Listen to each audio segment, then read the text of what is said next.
ஆண்டவருடைய பரிசுத்த நாமத்துக்கு கோடி ஸ்தோத்திரம். கர்த்தர் தாமே பாவியாகிய என்னை இந்த இடத்தில் சாட்சியுள்ள மகளாக நிற்க வைத்த கிருபைக்காக நன்றி. என்னுடைய தங்கையுடைய மகனாருடைய பயணத்தை குறித்து நான் உங்களுக்கு சாட்சி சொல்ல போகிறேன். கடந்த வருடம் ஆவணி மாத கடைசியில் அவர் ஜெர்மனுக்கு போக வழிகிட்டவர். போய் இட்டாலி போய்கொண்டிருக்கிற டைம் எங்கள் பப்பா இறந்து விட்டார். அதனால் அவர் அந்த பயணத்தை நிப்பாட்டி போட்டு பப்பாட கடமை செய்யணுமென்று இலங்கைக்கு வந்து விட்டார். இலங்கைக்கு வந்து பப்பாட கடமையெல்லாம் செய்து முடியவும் திருப்பி அவர் வலிக்கிற டைமில் அவருக்கு நிறைய தடைகள் ஏற்பட்டுள்ளது. இந்தியாவுக்கு தான் போய் வீசா எடுக்கணுமென்று இந்தியாவுக்கு போனார். போயும் அவருக்கு அங்கே வீசா கிடைக்க சரியாக லேட் ஆகினது. ஆனாலும் நாங்கள் ஆண்டவருடைய வார்த்தைகளை அவருக்கு சொல்லி அவருக்கு ஆண்டவருக்கு உள்ள அவரை கொண்டு வந்தோம். அவருக்கு அந்த ஒவ்வொரு வார்த்தையும் சொல்ல நேரம் அவருக்கு ஆண்டவரை குறித்து அவருக்கு ஒரு நம்பிக்கை, நான் ஆண்டவரை தேடினால் ஆண்டவர் எனக்கு எல்லாம் செய்வார்ன்ற ஒரு நம்பிக்கை அவருடைய உள்ளத்தில் ஏற்பட்டது. கடைசியாக அவர் இந்த வைகாசி கடைசி ஜெர்மன் போக வலிக்கிட்டார். ஜெர்மன் போக வலிக்கிடவும் இந்த கட்டநாயக்க ஏர்போர்ட்டில் 7 தரம் போய் அவர் திரும்பி வந்தார். 7 தரம் போய் அவர் உள்ளுக்கு விடவே மாட்டேன்னுட்டாங்க. திரும்பி வந்தார். ஆனால் அவருக்கு வீசா முடிய 2 நாட்கள் இருந்த நேரம் ஆண்டவர் அற்புதம் செய்தார். ஒரு மிட் நைட் ஏஜென்சி ஃபோன் பண்ணி நீங்கள் உடனே வலிக்கிடுங்க, உங்களுக்கு இன்றைக்கு ஃப்ளைட்டுன்னு சொல்லி தம்பி வலிக்கிட்டு போய்விட்டார். போயும் 4 இடத்துக்கு போய்த்தான் அவர் ஆஸ்திரியாவுக்கு போய் சேர்ந்தார். ஆஸ்திரியாவுக்கு போய்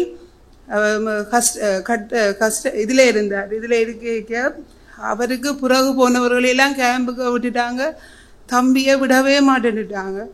அப்போ அவர் எனக்கு ஃபோன் பண்ணிக்க சொன்னார், ஆண்டி எல்லாரும் போடுறாங்க, இந்த கஸ்டடியிலேருந்து கேம்புக்கு போகிறாங்க, ஆனால் என்ன மட்டுமே விடுகிறாங்க இல்லை, எனக்கு மன வேதனையாக இருக்குது, பயமாக இருக்குன்னு சொன்னார்.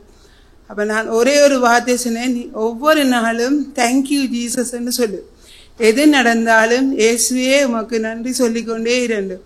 கஸ்டடியிலேருந்து 34வது நாள் தம்பி இருந்த பொடியனை டிப்போர்ட் பண்ணி ஊருக்கே அனுப்பிட்டாங்க.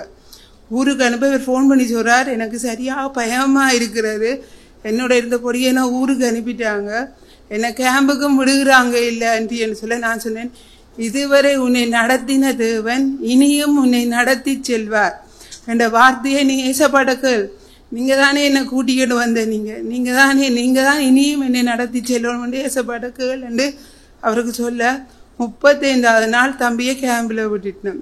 கேம்பில் விட்டு பிறகு ஏஜென்சி அவரை கொண்டு ஜெர்மனியில் சேர்த்துட்டார். இப்போ அவர் ஜெர்மனியில் கேம்பில் இருக்கிறார். அவர் 6 மாதம் ஜெர்மனியில் எல்லா இடத்துக்கும் போய் வரக்கூடிய காட்டு தம்பிக்கு கிடைத்திருக்கு. அதற்காக ஸ்தோத்திரம்.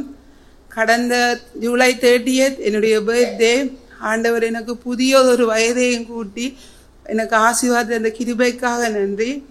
மற்றது கடந்த 3 மாதம் நான் இந்த பந்தியில் அமர இல்லை. நான் முதல் வெள்ளவத்தையெல்லாம் இருந்து ஏதோ ஒரு விதத்தில் வத்தலைக்கு வந்த இடத்துல ஒரு சண்டே மாதத்துக்கு வந்த இடத்துல இங்கே வர சான்ஸ் எனக்கு கிடைச்சது. வத்தலையில் எனக்கு ஒருத்தரையுமே தெரியாது.